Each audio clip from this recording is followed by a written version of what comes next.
Se eu fosse você, eu não assistia esse vídeo.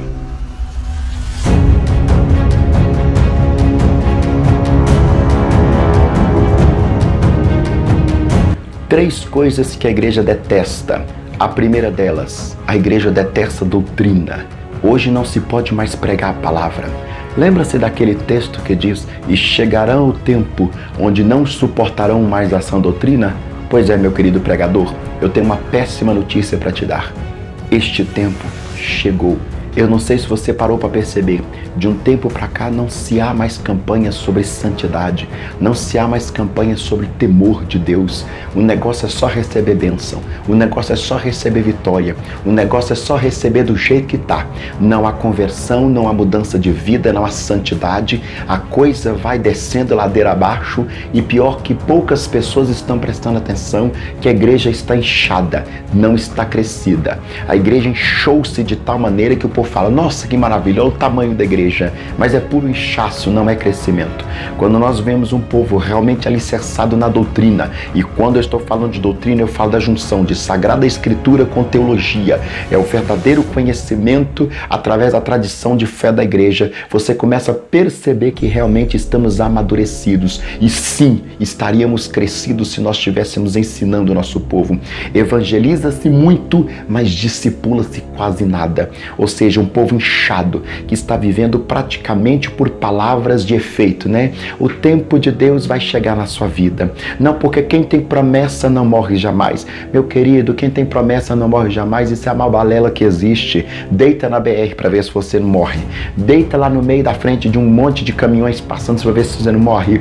Não, porque o tempo de Deus é este. O melhor de Deus está por vir. O melhor de Deus já veio, querido. É Jesus Cristo crucificado por nós na cruz do Calvário, é Jesus Cristo agonizando pela igreja. Nada pode ser melhor do que Jesus ao mundo, nada pode ser melhor do que o verbo encarnado de Deus pisando neste mundo. Não, porque quando Deus está em silêncio, é porque Ele está trabalhando. Aonde que Deus faz silêncio, gente? Desde Gênesis, Apocalipse, Deus está falando. Que Deus faz silêncio, coisa nenhuma. Nós é que não queremos ouvir o que Deus está dizendo, nós é que colocamos comichões os ouvidos para não ouvir o que o Senhor está nos falando. A igreja detesta a doutrina. Aí você vai falando assim: não, mas o povo gosta de doutrina. Sim, gosta nada. A gente gosta de ouvir a doutrina, mas não põe ela como prática. A gente frequenta grandes cursos de teologia, mas não traz aquilo como modus operandi da nossa vida. A gente está vivendo literalmente como aquele povo do profeta. O profeta choramingando para Deus e diz: eu estou ensinando para esse povo, eu estou doutrinando esse povo, eu estou falando a sua palavra para esse povo, e esse povo não muda. O que está acontecendo com esse povo? Aí Deus responde para o profeta: não, este povo aí não é o meu povo. Eu tenho um povo no meio deste povo, e este povo ouve a minha voz. Porque do contrário, o resto estão ouvindo as minhas palavras na sua boca como canções de amor. É assim que a gente abstrai da doutrina, como canções de amor. Ouvir a música da Whitney Houston é a mesma coisa de ouvir uma pregação da palavra. É apenas um emocionalismo. É apenas uma emoção de infantil, de crianças carentes, de meninos mimados que nós somos. Nós não queremos mais a doutrina. Nós passamos o tempo de doutrina. Querido pregador, eu vou te avisar, se você é um pregador que gosta de doutrina, estou falando de Bíblia mais teologia, pelo amor de Deus, eu vou te avisar, o seu ministério tem data e hora para acabar, porque o povo não suporta a sã doutrina. Qualquer coisinha que você fala, os pastores já ficam nervosos. Qualquer coisinha que fala lá na igreja, ai, mas não pode falar assim que vai afugentar o povo. Eu me recordo muito bem de João Batista. João Batista era no mínimo um pregador de aspecto asqueroso e de palavra dura, que falava e dizia do jeito que ele bem entendia as palavras de Deus na sua mente. E a Bíblia diz que descia 3 cidades para ouvir aquele homem pregar. 3 cidades descia para ouvir o que João pregar. Querido, o que afugenta o povo não é a Sagrada Escritura. O que afugenta o povo não é a doutrina verdadeira. O que afugenta o povo é mentira, é emocionalismo. Porque a emoção pode sustentar até certo tempo, mas depois aquilo tudo cai por terra e a gente sabe quem é quem e quem não é. E é esse o tempo que a igreja está vivendo. Uma ilusão, onde tudo pode, tudo faz. A gente critica a Globo porque está tendo um casal gay lá, mas dentro da igreja o sexo tá rolando solto, o ministério de louvor tá daquele jeito, a gente sabe como é que tá. A Globo é imunda, a Globo não pode mostrar duas mulheres se beijando, mas na igreja o sexo pode rolar livre.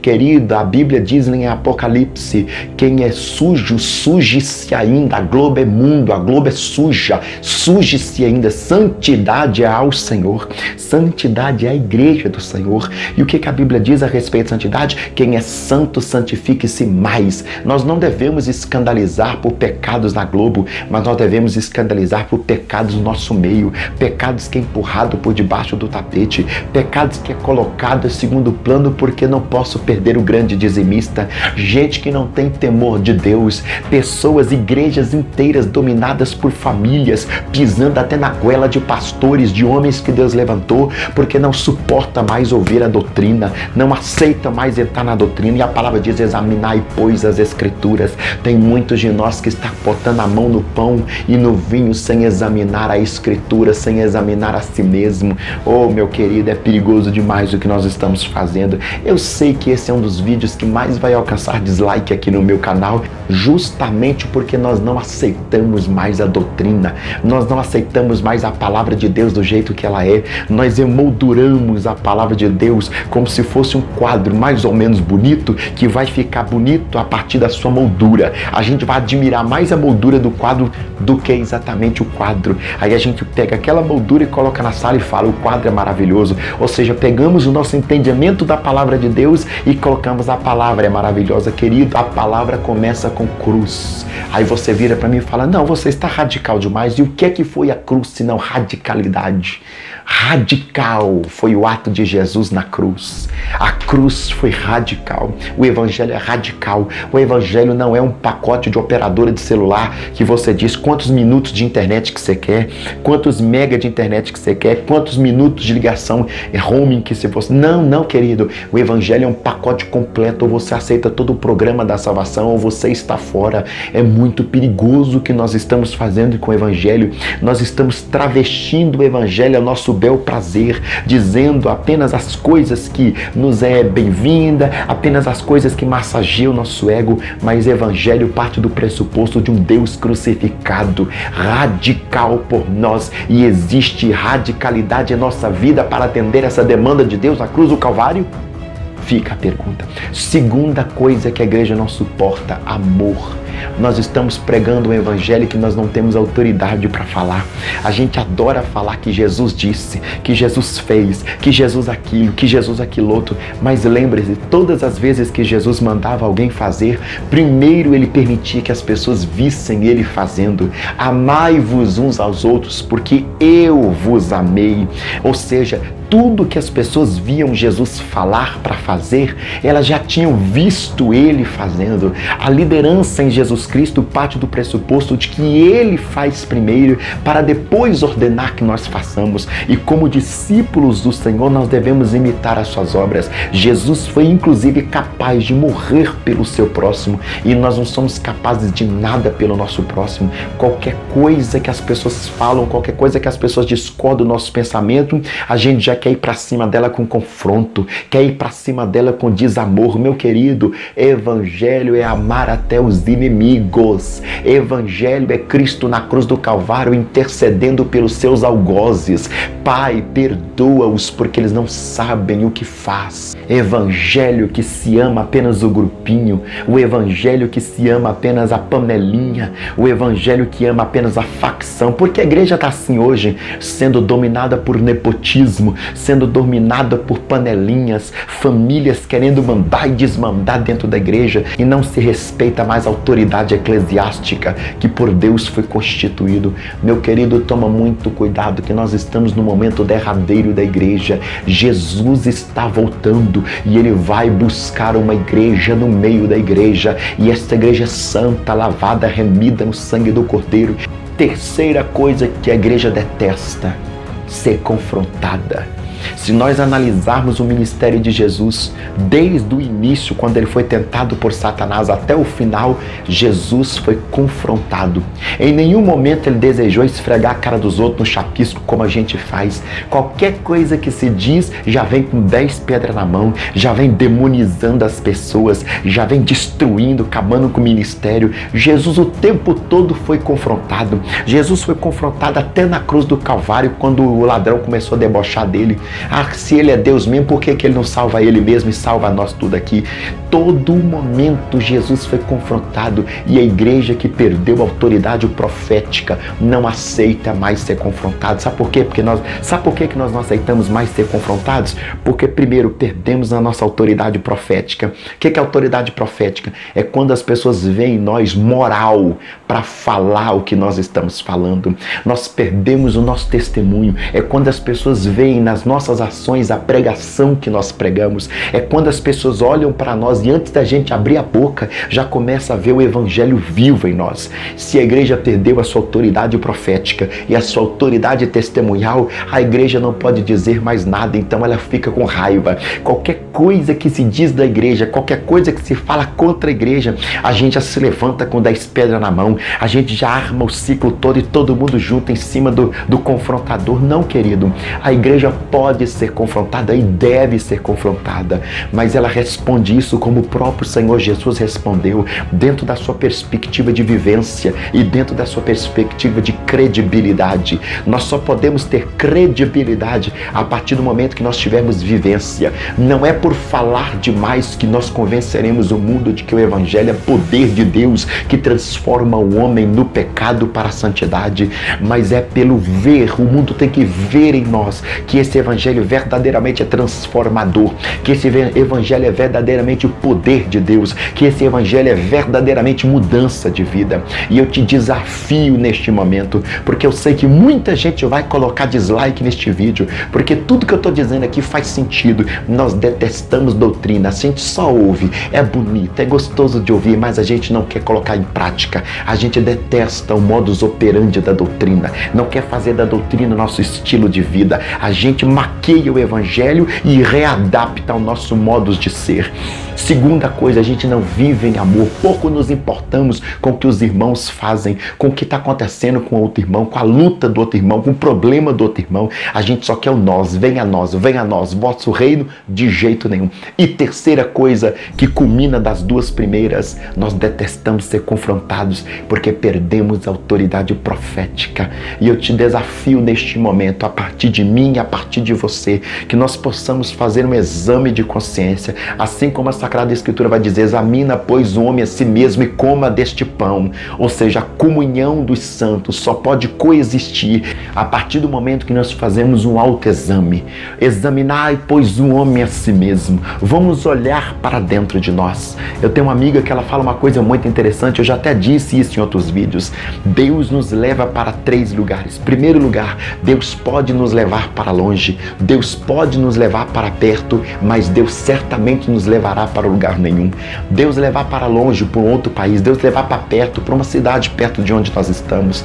E eu não sei se Deus vai te levar para longe ou para perto. Uma coisa eu posso ter certeza, Deus vai nos levar, a mim e a você que está assistindo esse vídeo, para lugar nenhum.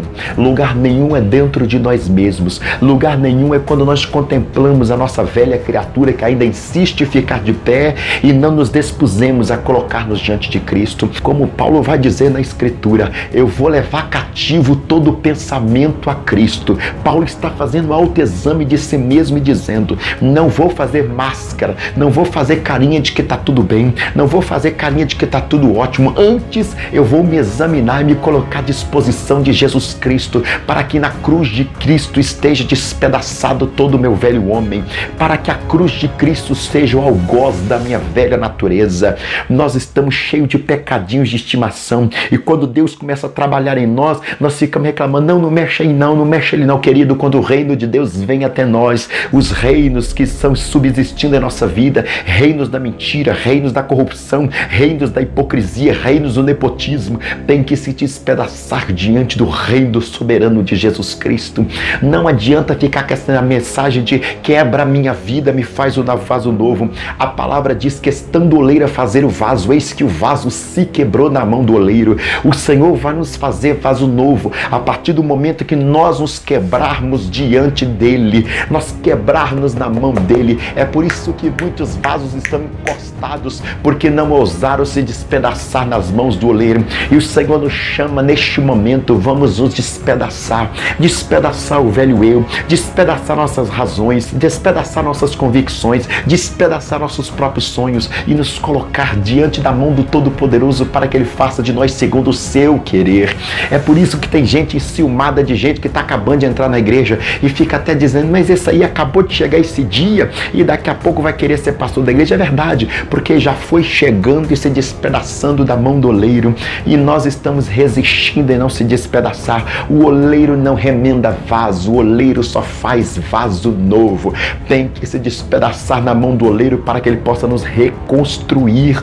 Querido, em nome de Jesus, vamos parar de sabotar a obra de Deus em nossas vidas e dizer para Ele, Espírito Santo, está tudo na sua mão. Chega disso que eu quero, chega daquilo que eu projetei. Eu quero é Deus, eu quero o que o Senhor pensa para mim, eu quero o que o Senhor tem para mim, eu quero que seja bendito o nome de Jesus sobre a minha vida, eu quero que a minha vida se transforme em altar de glorificação do nome do Senhor. E isso só será possível a partir do momento que o Senhor se cumprir em nós o seu querer, que possamos repetir a mesma oração que Maria fez quando o anjo Gabriel a visitou.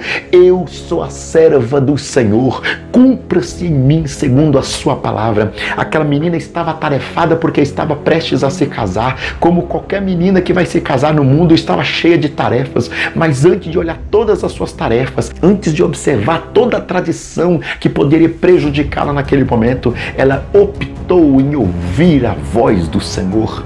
Para de se sabotar. O diabo não está te impedindo. O irmão do seu lado não está te impedindo. Quem nos impede é nós mesmos. A filosofia vai dizer que quando eu era criança, meus monstros, meus demônios estavam debaixo da cama ou dentro do armário.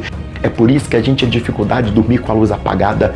Aí a filosofia vai dizer que quando eu cresci, eu observei que todos eles, na verdade, estavam dentro de mim. Ah, mas isso é filosofia? Beleza, a palavra vai dizer a mesma coisa na boca do Senhor Jesus. O que faz mal para o homem não é o que vem de fora, mas é o que está dentro dele.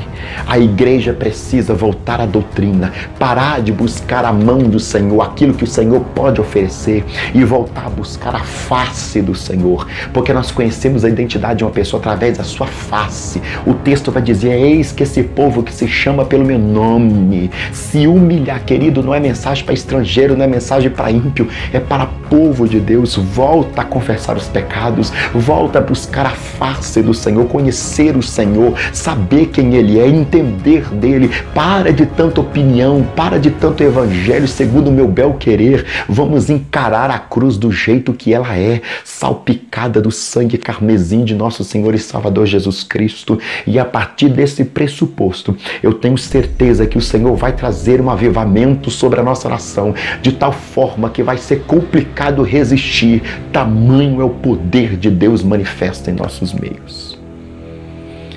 Que o Senhor possa nos ajudar, que o Senhor possa nos ajudar, que o Senhor possa nos ajudar, porque sem palavra não dá para viver.